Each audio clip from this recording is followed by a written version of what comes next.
صراط الذین، راستہ ان لوگوں کا کہ انعمت علیہم، جن پر آپ نے انعام فرمایا، غیر المغضوب علیہم، نہ کہ ان لوگوں کا راستہ کہ جن پر آپ کا غضب ہوا، ولا الضالین، اور نہ ہی ان لوگوں کا کہ جو راستے سے بھٹک گئے۔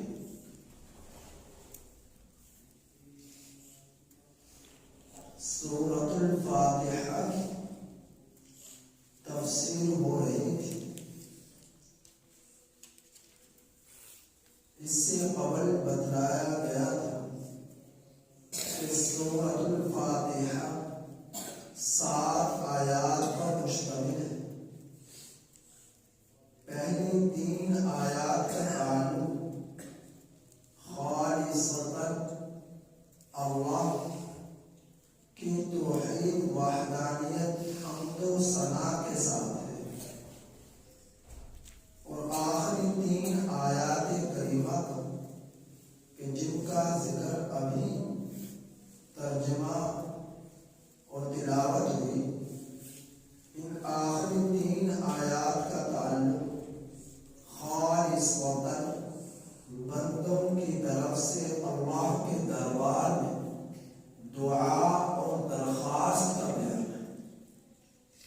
درمیان کی آیت ایاک نعبد و ایاک نستعین، یہ بندے اور اللہ کے درمیان، خالق اور مخلوق کے درمیان یہ مشترک ہے۔ ایاک نعبد، اس کا تعلق اللہ کی ذات کے ساتھ ہے، وَإِيَّاكَ نَسْتَعِينُ، اور اس کا تعلق بندوں کی ذات کے ساتھ ہے، مخلوق کے ساتھ ہے۔ تو ایاک نعبد اس آیت کے حصے میں، جز میں خالق آ گئے، وَإِيَّاكَ نَسْتَعِينُ آیت کے اس دوسرے جز میں مخلوق آ گئے۔ تو اس کی تفسیر ہو چکی۔ تو اب یہاں سے آخری 3 آیات کا بیان کہ ان آخری 3 آیات میں اللہ رب العزت سے دعا اور درخواست ہے، ہدایت کی، سیدھے راستے کی، اور جن پر اللہ کا غضب ہوا، جن سے اللہ ناراض ہوا، ان لوگوں کے راستے پر چلنے سے اللہ کے دربار میں پناہ ہے، اللہ کے دربار میں پناہ ہے۔ تو پہلے آیت کریمہ کا پہلا لفظ اہدی، اہدی کا معنی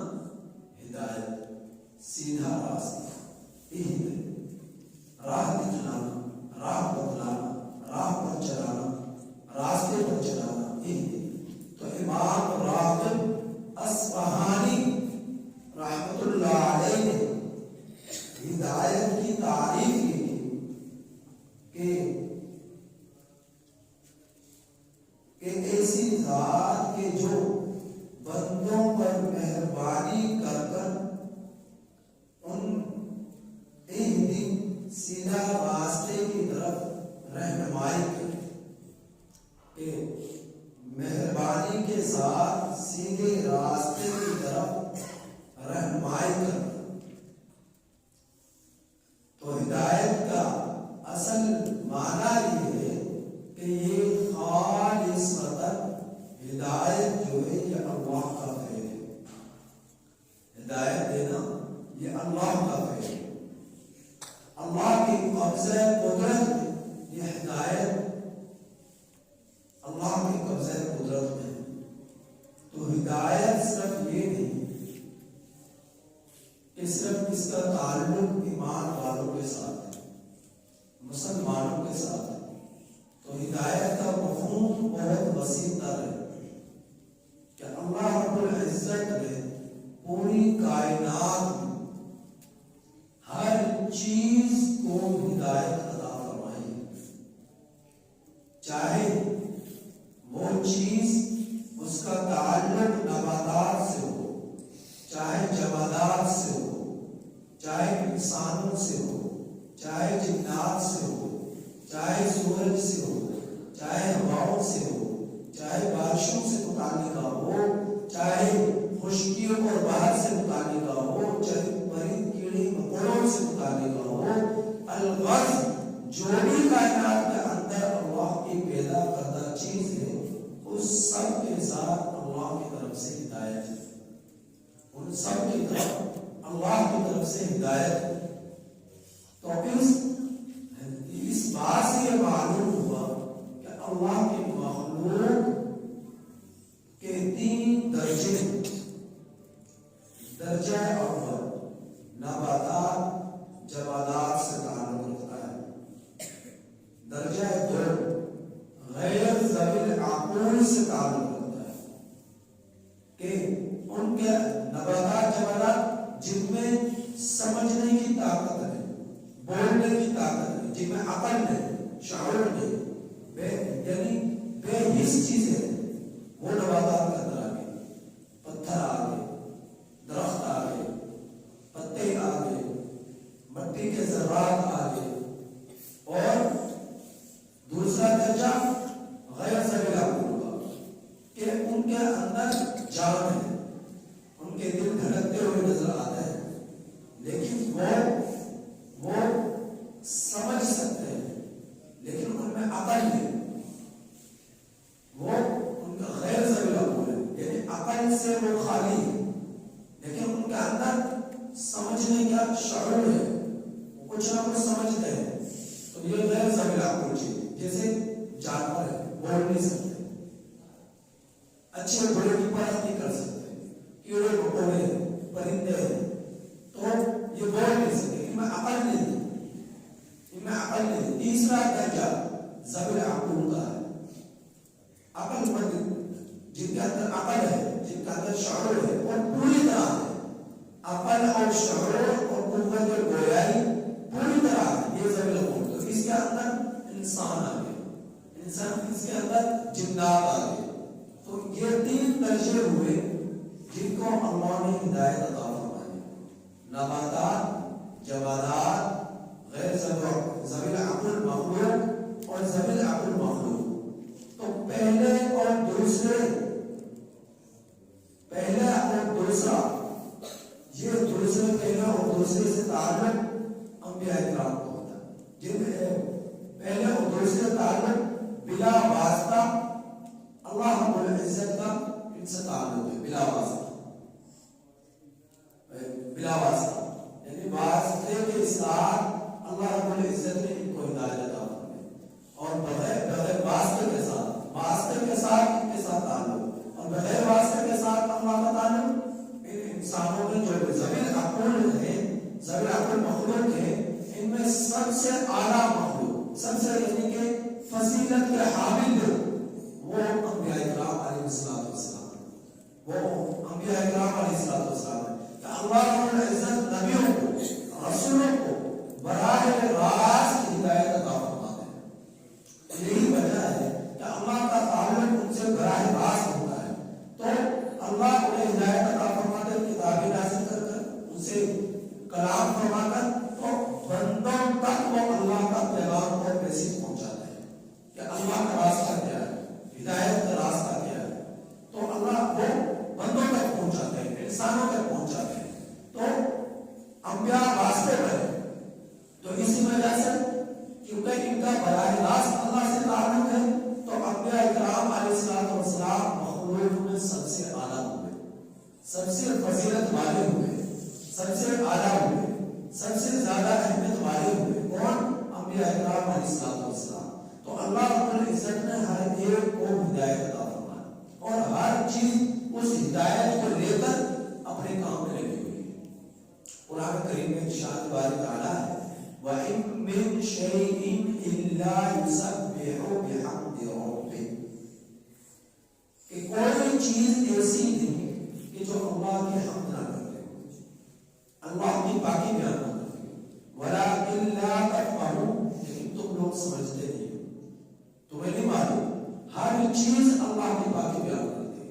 ہر چیز اللہ تعالیٰ کے حمد بیان کرتی ہے، اللہ تعالیٰ کی تعریف بیان کرتی ہے، لیکن تم ان کی تعریف کرنے کو سمجھتے نہیں ہو، ان کے تسبیحات کرنے کو سمجھتے نہیں ہو۔ تو ہر چیز اللہ کی تسبیحات میں لگی ہوئی ہے، ہر چیز اللہ رب العزت کی حمد و ثنا میں لگی ہوئی ہے۔ تو انسانوں میں عقل زیادہ ہے، شعور زیادہ ہے، اللہ رب العزت نے اس وجہ سے احکام شرعیہ کا مکلف بھی انسان کو بنایا، نباتات کو نہیں بنایا، جمادات کو نہیں بنایا، غیر ذوی العقل مخلوق کو نہیں بنایا، بلکہ ذوی العقل مخلوق کو بنایا، ہم لوگوں کو بنایا، جنات کو بنایا، کہ پوری مخلوق کائنات میں جتنی بھی مخلوقات میں سب سے زیادہ عقل اور شعور انسانوں اور جنات میں، اچھے برے میں پرکھ کر سکتے ہیں، اچھے بری چیز میں پرکھ کر سکتے ہیں۔ تو اللہ رب العزت نے انسان اس وجہ سے انسان اور جنات کو ہی اللہ رب العزت نے احکام شرعیہ کا مکلف بنایا، کہ دنیا کے اندر اللہ تعالیٰ کی طرف سے جو کچھ بھی احکامات انسانوں پر انبیاء اکرام کی تواسط سے نازل ہو رہا ہے، ہدایت مل رہی ہے، اس کے مطابق چلیں گے تو پھر اللہ کی طرف سے پکڑ سے محفوظ ہے، اور اگر اس کے مطابق نہیں چلے تو پھر اللہ کی طرف سے گرفت ہے، پھر اللہ جل جلالہ کی طرف سے پکڑ ہے۔ تو ان آیات کریمہ میں اللہ تعالیٰ سے ہدایت کی دعا مانگی جا رہی ہے کہ اللہ تعالیٰ نے ہدایت کو عطا فرما دی، لیکن ہدایت کا راستہ جو ہے صراط مستقیم والا راستہ، اے اللہ اب تو ہمیں اس راستے پر چلا جو ہدایت ہمیں عطا فرما دی کہ احکام شرعیہ کا مکلف بنا دیا، تو ہمیں اب اس سیدھے راستے والی راستے کی رہنمائی کر دیجیے، ہمیں ہدایت کر دیجیے، عطا فرما دیجیے۔ تو اب یہ ہدایت والا راستہ ہے کون سا؟ ہمیں اس کے بارے میں نہیں معلوم، ہدایت کا راستہ ہے کون سا؟ اہدنا الصراط المستقیم، ہم نے دعا کر دی کہ اے اللہ ہمیں سیدھا راستہ بتلا دیجیے۔ کیسا راستہ؟ تو بتلایا کہ ان لوگوں کا راستہ کہ جن پر تو نے انعام کیا، جن پر تو نے انعام کیا، صراط الذین انعمت علیہم، راستہ ان لوگوں کا کہ جن پر تو نے انعام کیا، ان لوگوں کے راستے پر ہمیں بھی چلا دیجیے۔ اب وہ لوگ کون سے ہیں؟ تو میں نے بتلایا کہ وہ لوگ قرآن کریم کی دوسری آیت میں اس آیت کریمہ کی تفسیر ہے کہ الذین انعم اللہ علیہم من النبیین والصدیقین والشہداء والصالحین، یہ لوگ ہیں کہ جو نبی ہیں، جو صدیقین ہیں، جو شہداء ہیں، جو صالحین ہیں۔ نبی وہ کہ جن پر اللہ کی طرف سے پیغام آتا ہے، وحی کا نزول ہوا، وہ نبی۔ صدیقین وہ کہ وہ نبی جو ہے وہ صدیقین بھی ہیں کہ سچائی کی دعوت کو تھام کر انبیاء کے راستے پر جو چل پڑتے ہیں، اور صدیق حق کے راستے کو چن کر اور ناحق راستے کو چھوڑ کر اللہ کے حکموں کو احکام شریعہ کے مطابق زندگی گزارتے ہیں، وہ صدیقین ہیں۔ اور شہداء جو اللہ کے راستے میں جانوں کا نذرانہ پیش کرتے ہیں، صالحین جو حرام سے بچ کر نیکی کے راستے پر چلتے ہیں۔ تو یہ صرف صالحین اور صدیقین، یہ صالحین میں یہی لوگ ولی بھی ہیں، اولیاء بھی صالحین میں سے پیدا ہوتے ہیں، جو اولیاء ہوتے ہیں وہ صالحین بھی ہوتے ہیں۔ تو اے اللہ تو ہمیں نبیوں کے راستے پر چلا، اے اللہ تو ہمیں صدیقین کے راستے پر چلا، اے اللہ تو ہمیں شہداء کے راستے پر چلا، اے اللہ تو ہمیں صالحین کے راستے پر چلا، اپنے ولیوں کے راستے پر چلا۔ تو اللہ تعالیٰ سے ان لوگوں کے جن پر اللہ نے انعام کیا، اے اللہ تو ہمیں ان انعام یافتہ لوگوں کے راستے پر ہمیں چلا۔ تو اس راستے کی دعا وہ اس آیت کریمہ میں اہدنا الصراط المستقیم، ہمیں چلا سیدھے راستے پر۔ اب یہ ہدایت کی جو دعا ہے اللہ رب العزت نے اس کو ہر ایک کے لیے رکھ دیا، چاہے وہ کافر ہے چاہے وہ مسلمان ہے۔ کافر ہدایت کی دعا کر رہا ہے کفر سے نکل کر ایمان کے راستے پر آ جائے، اس کے لیے یہ ہدایت ہے کہ کفر سے نکل کر ایمان والے راستے پر آ جائے، اور ایک ایمان والے کے لیے سیدھے راستے کی یہ دعا ہے کہ وہ بھٹکے ہوئے راستوں سے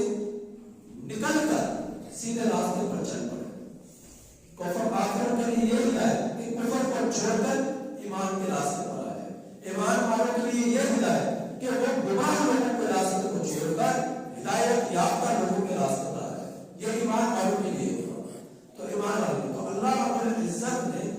پورے کائنات میں ہر چیز کو ہدایت عطا فرما دی. جس کا مطلب ہے تو ہر چیز اپنے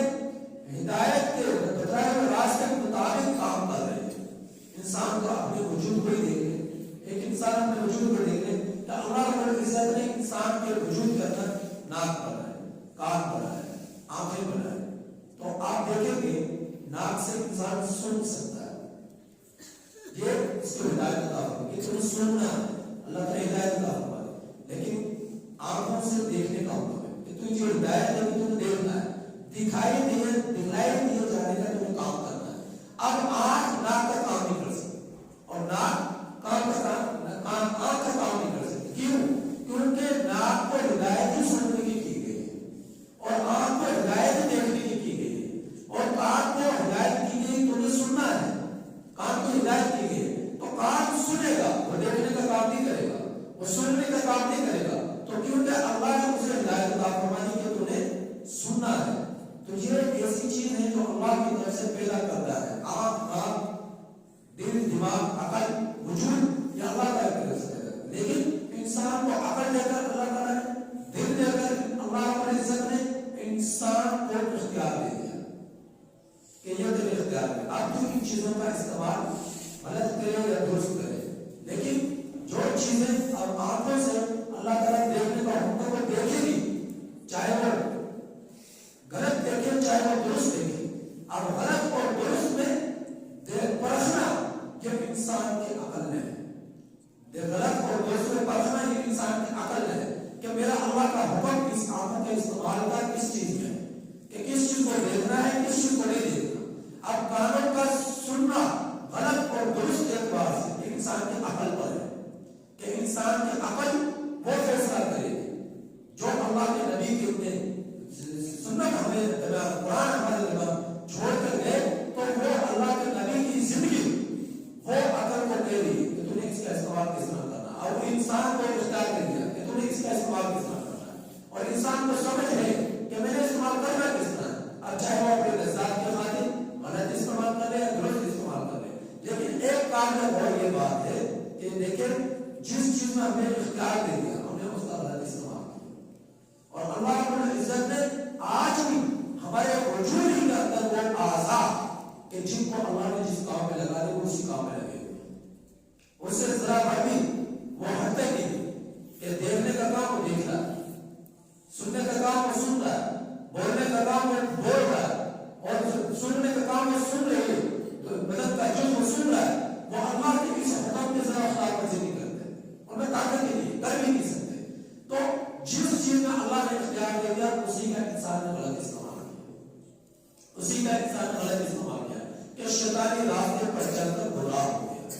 اپنے لذات اور خواہشات کو پورا کرنے کے لیے گمراہ ہو گیا. تو اللہ رب العزت نے ہر نماز کے اندر یہ کتنی عظیم دعا ہے جو ہم لوگوں پر اللہ رب العزت نے ایک بہت بڑی اللہ رب العزت کے احسان کی دعا میں عطا فرمایا کہ ہم اللہ تعالیٰ سے دعا کرتے ہیں کہ اے اللہ تو ہمیں سیدھے راستے پر چلا, سیدھے راستہ دکھا, سیدھے راستہ پر چلا. کون سا راستہ؟ راستہ ان لوگوں کا کہ جن پر تم نے انعام دیا, تو ان لوگوں کے راستے پر چلا. تو ہدایت کا مفہوم بہت وسیع تر ہے اور اصل معنی, اصل ہدایت جو ہے یہ خالصتاً تمام مخلوق میں اللہ کا فعل ہے. اللہ عطا فرماتا ہے ہدایت, کوئی کائنات کی کوئی کسی چیز کو ہدایت نہیں عطا فرما سکتا سوائے اللہ کے ساتھ. اللہ ہی ہدایت عطا فرماتے ہیں. تو صراط الذین انعمت علیہم کہ ان لوگوں کا راستہ کہ جن پر تم نے انعام کیا, نبی, صدیقین, شہداء, صالحین, نہ کہ ان لوگوں کا راستہ غیر المغضوب علیہم کہ جن پر تم نے غضب کیا. تو صراط مستقیم کا میں نے معنی نہیں بیان کیا کہ صراط مستقیم والا راستہ وہ ہے جو افراد کو تفریح سے خالی, نہ افراد کی طرف اتنا آگے بڑھ گئے کہ دین کے اندر غلو اختیار کر گئے. تفریح کا معنی اتنا گر گئے کہ دین کو بالکل ہی چھوڑ دیا. تو یہ افراد اور تفریح کا اگر شکار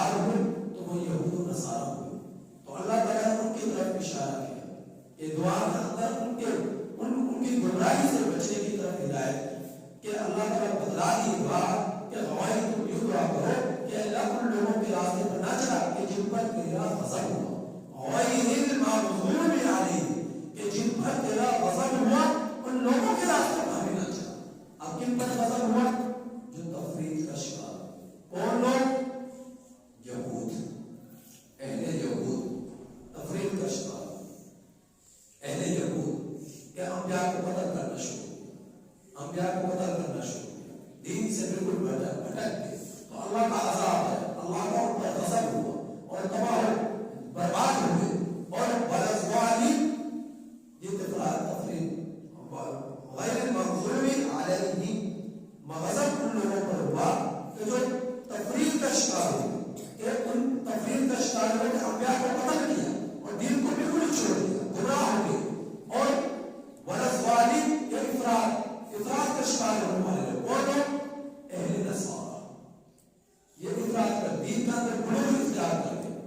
غیر المغضوب علیہم تفریط کا شکار ہونے والے اہل یہود، اور والضالین افراط کا شکار ہونے والے یعنی اہل نصارہ کہ انہوں نے یا تو ماننا ہی نہیں انبیاء کو، اور اگر مان لیا تو اتنا غلو اختیار کیا ہے، اتنا غلو اختیار کیا کہ حضرت عیسیٰ علیہ السلام پر اللہ کا بیٹا قرار دے دیا، حضرت عیسیٰ علیہ السلام کو خدا قرار دے دیا، اللہ رب قرار دے دیا، تو اتنا غلو اختیار کر گئے اہل نصارہ۔ تو اللہ کو ان دونوں آیات میں غیر المغضوب علیہم سے اہل یہود مراد ہے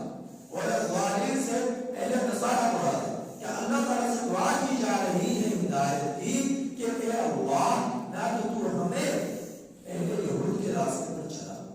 اور اے اللہ نہ تو ہمیں اہل نصارہ کے راستے پر چلا، بلکہ اس راستے پر چلا جو نبیوں کا راستہ ہے، جو صدیقین کا راستہ ہے، جو شہداء کا راستہ ہے، جو صالحین کا راستہ ہے، یہی سیدھا راستہ ہے کہ نہ افراط کو تفریط سے خالی، افراط کو تفریط سے خالی راستہ ہے، اس راستے پر تو ہمیں چلا۔ تو اللہ کے رسول صلی اللہ علیہ وسلم نے ایک روایت میں ارشاد فرمایا، حضرات صحابہ کرام موجود تھے، بیٹھے ہوئے تھے، اور اللہ کے رسول صلی اللہ علیہ وسلم نے ایک مربع شکل لکیریں کھینچی، ایک مربع شکل میں لکیریں کھینچی، ایک اس مربع شکل کے اندر درمیان میں ایک لائن کھینچی، اور کھینچنے کے بعد اس درمیان والی لائن کو کھینچ کر دائیں بائیں ٹیڑھی میڑھی بہت ساری لکیریں کھینچی، ٹیڑھی لکیریں ادھر ادھر لکیریں نکال دی، لائنیں نکال دی، اور پھر حضرات صحابہ کرام علیہ الصلوۃ رضی اللہ تعالیٰ عنہ اجمعین سے ارشاد فرمایا کہ یہ جو میں نے سیدھی لائن کھینچی ہے یہ صراط مستقیم کا راستہ ہے، اور فرمایا کہ یہ جو ادھر ادھر لائنیں ہیں یہ سب صراط مستقیم سے بھٹک جانے والے راستے ہیں، کہ یہ شیطانی راستے ہیں، لہذا تم اس راستے پر جمے رہو، اگر اس راستے سے ذرا بھی گزرے دائیں یا بائیں تو تم جو گناہ ہو جاؤ گے، تم شیطان کے راستے پر چل جاؤ، لہذا اس سیدھے راستے کو نہیں چھوڑو، اس سیدھے راستے کو نہیں چھوڑو، اس سیدھے راستے کو مضبوطی سے تھام لینا،